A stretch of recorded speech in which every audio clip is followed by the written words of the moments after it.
Central FM, Equilibrio. Recordar es revivir. Con Carlos González Gamio.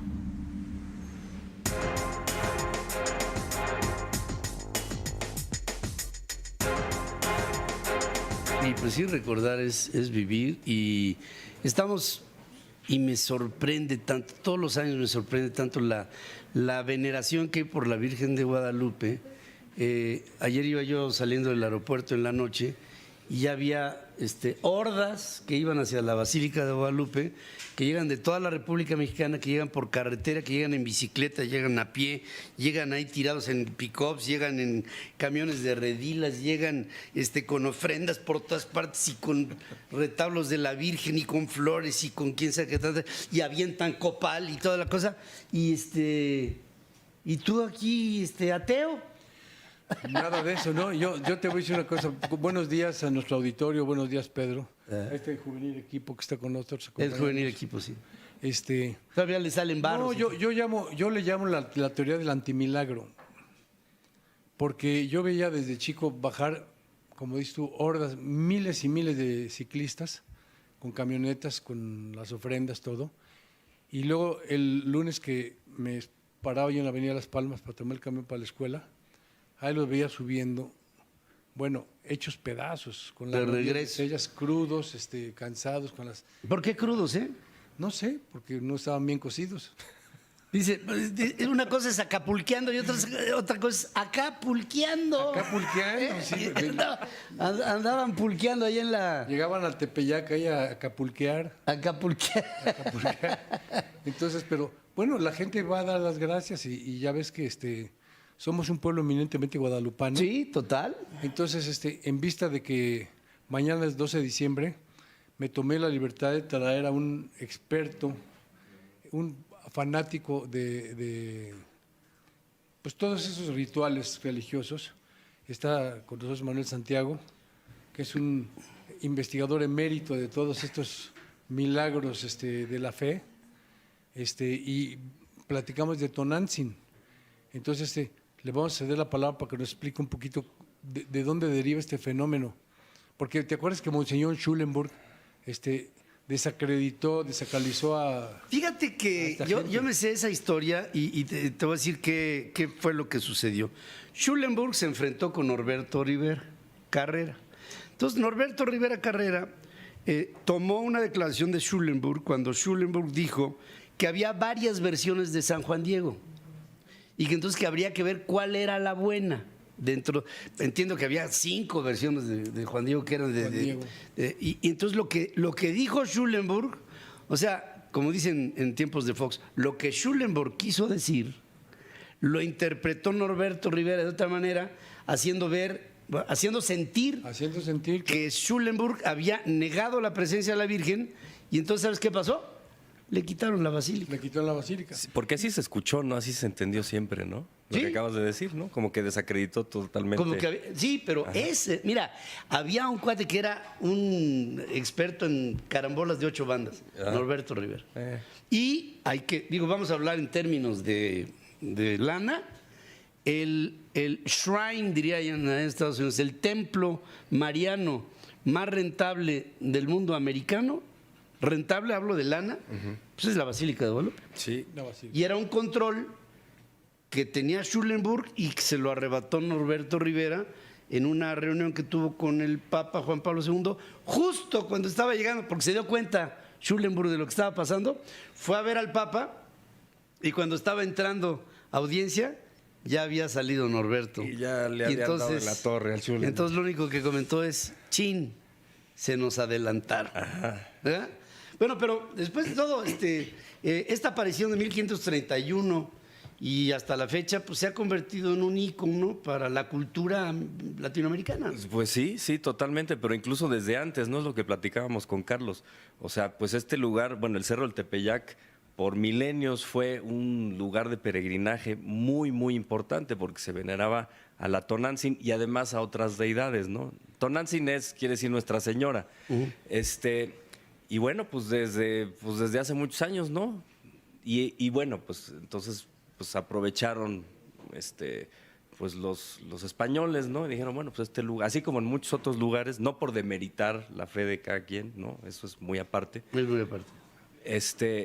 Pero bueno, dijeron, bueno, pues este es un buen lugar, ¿no? Para también, pues posicionar nuestra nueva religión, ¿no? En este continente, así como en muchos otros lugares, ¿no? Sí, porque a veces la propia, nuestra raza original no entendía muchas cuestiones que tienen que ver con la religiosidad que venía de Europa.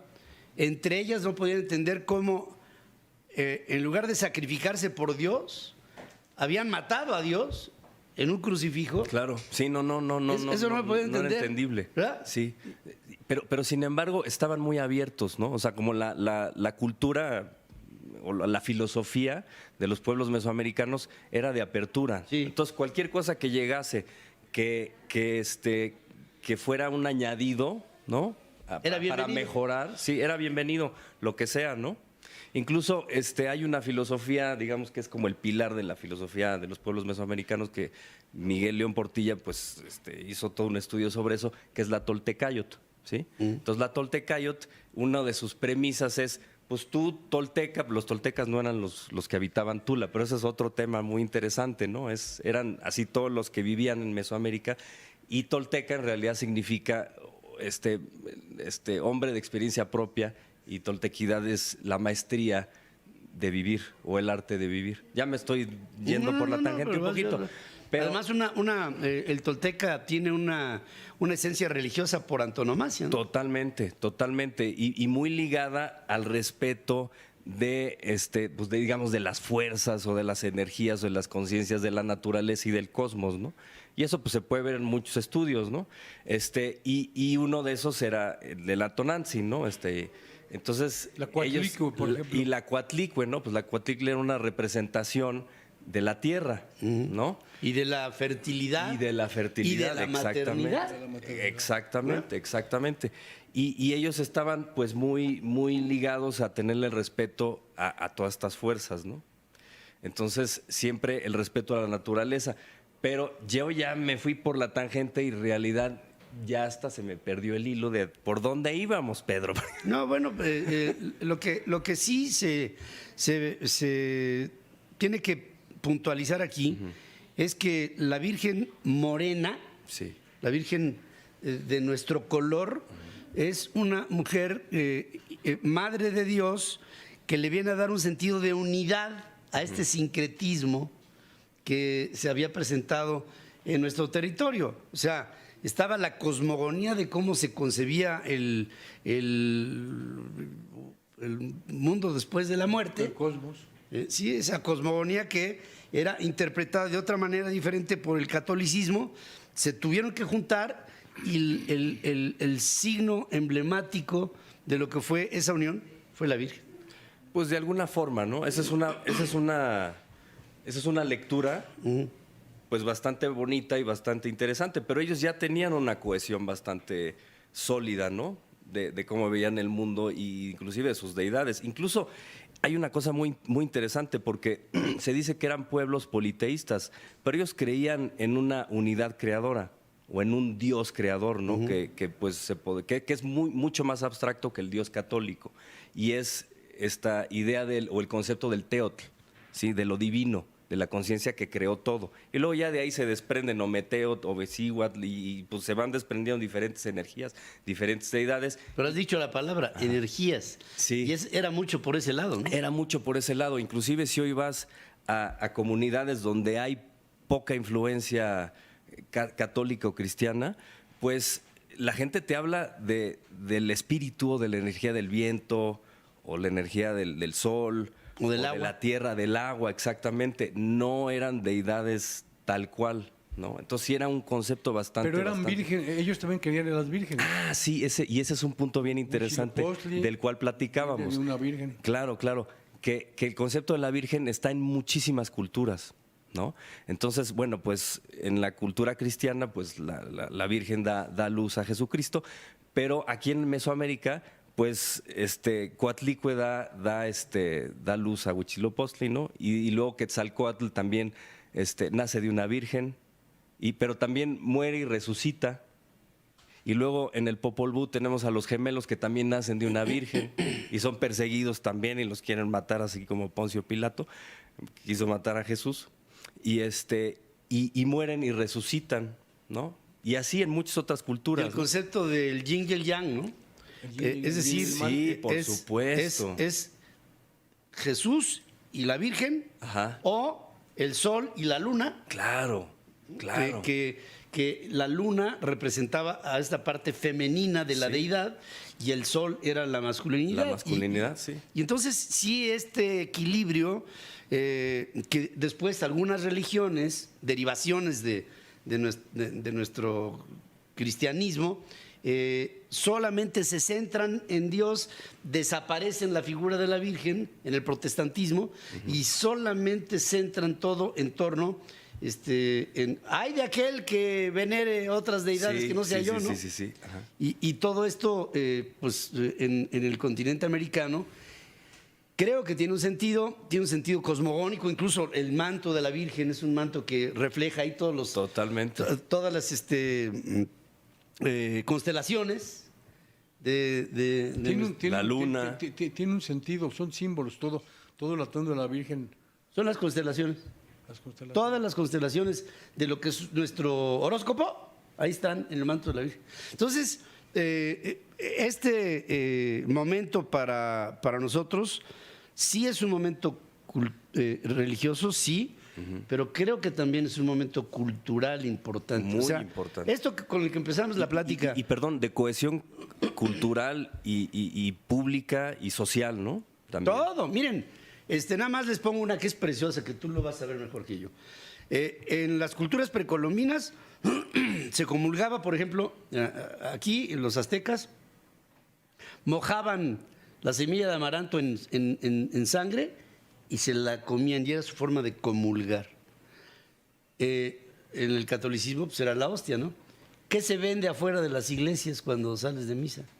Pepitorias Alegrías. y alegrías, que es el amaranto y es la hostia, como una forma de comulgar fuera de la iglesia. Osorio Chong vendía alegrías afuera allá en Pachuca. Yo lo vi vendiendo alegrías. Así comenzó. Antes de que fuera la cabeza de la venta.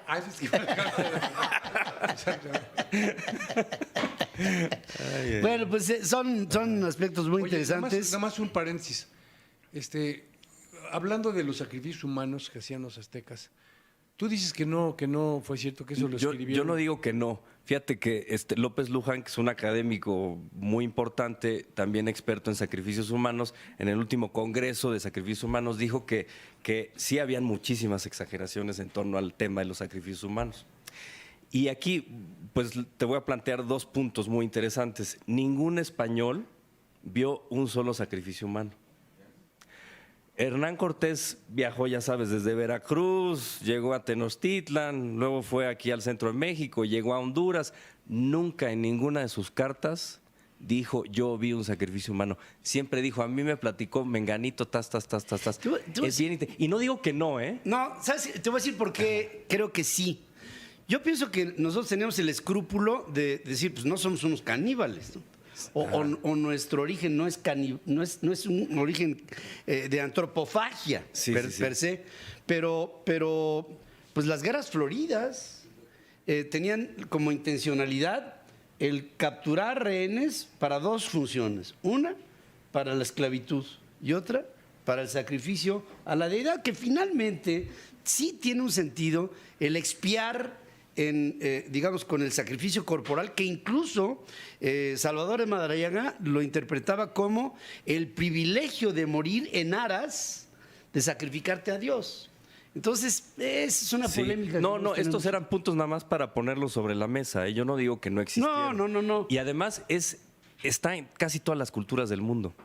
De una u otra forma. De una u otra forma. Incluso lo que decías, comer la hostia, ¿no? Pues uno está comiendo la carne y tomando y el vino. La sangre de Cristo. Y luego unos nada más el puro vino. El puro vino, la carne ya no. Pues ya. Por abundancia de escasez. Ya no. Bueno, por lo menos uno se divierte. Manuel de Santiago, es un placer Muchas tenerte gracias, aquí. Pedro, muchas gracias. Gracias, mi querido Carlos González Pero, Gamio. al contrario. Te veo y recupero la fe. ¿Ok? La fe. en que todavía podemos... No, pues, o sea, eres un ámbito. Si me ves, todavía puedo vivir unos años. No, a mí ya después de conocerlo ya se me quitó toda la fe que pude haber tenido. Muchas gracias. Ya nos vamos, queridos amigos. Gracias, como siempre, por el favor de su atención.